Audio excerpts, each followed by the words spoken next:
प्रभु श्री राम के बारे में तो सब ने सुना होगा। वो कितने मर्यादा में रहते थे और कितने सिस्टमेटिकली तरीके से काम करते थे। टीम वर्क था, वो टीम वर्क में रहकर काम करते थे, सबको खुश रखते थे और सब उनकी बात मानते थे। कई लोग ये जानते थे कि ये इस युग के भगवान के रूप में अवतरित हुए हैं और इनके ऐसे ऐसे चमत्कार देखने को मिले भगवान श्री राम के कि लोगों को विश्वास होने लगा था कि हाँ, प्रभु श्री राम ही हमारे परमेश्वर हैं। अब प्रभु श्री राम के बारे में तो आपने सुना, हनुमान जी के बारे में भी सुना, लेकिन हम ये भी जानते हैं कि जो रावण था वो एक ज्ञान का भंडार था। भले ही वो कितना विषैली था, वो राक्षस था, लेकिन उसको जो जो बातें पता था वो शायद किसी को नहीं मालूम था। ये बात प्रभु श्री राम को भी मालूम था कि इस रावण से लोग कितना ज्ञान ले सकते हैं।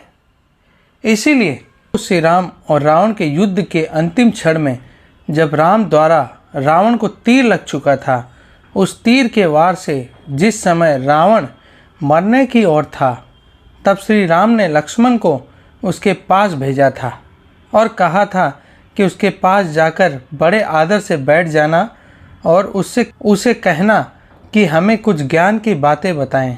लक्ष्मण ने वैसा ही किया।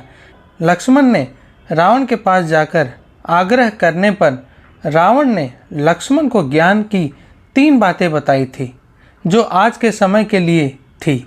आइए जानते हैं उस ज्ञान भरी वाली बातों के बारे में। मरते वक्त रावण ने कलयुग से जुड़ी 3 खतरनाक बातें बताई थी।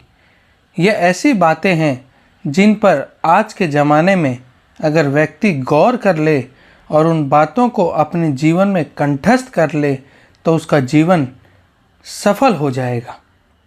उसे अपने जीवन में कभी ना धोखा होगा, ना निराशा होगी और कोई पराजय का सामना करना नहीं पड़ेगा। यह वो खास बातें हैं जो एक बार जीवन में अपने अंदर बांध लो तो लाइफ में कभी भी मुड़ कर नहीं देखोगे, क्योंकि तकलीफ़ आएगी तो ये 3 चीज़ों को समझ जाओगे तो अपने आप वो चीज़ सॉल्व होती चली जाएगी।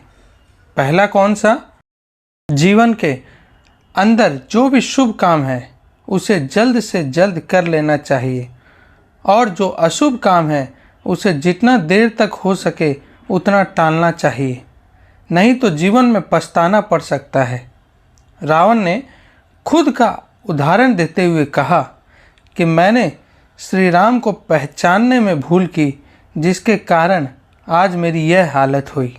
दूसरा पॉइंट, कभी भी शत्रु को खुद से छोटा और कमज़ोर नहीं समझना चाहिए, यह अहंकार की निशानी है। रावण ने खुद का उदाहरण देते हुए कहा कि मैंने वानर सेना को छोटा समझा और यही मेरे जीवन की सबसे बड़ी भूल थी। तीसरा पॉइंट, जीवन में अपने राज किसी को भी नहीं बताना चाहिए, चाहे वो आपके लिए कितना भी भरोसेमंद व्यक्ति क्यों ना हो। रावण ने इस पर भी खुद का उदाहरण देते हुए कहा, मैंने अपने राज विभीषण को बताए, इसलिए आज मैं विनाश के रास्ते पर खड़ा हूँ।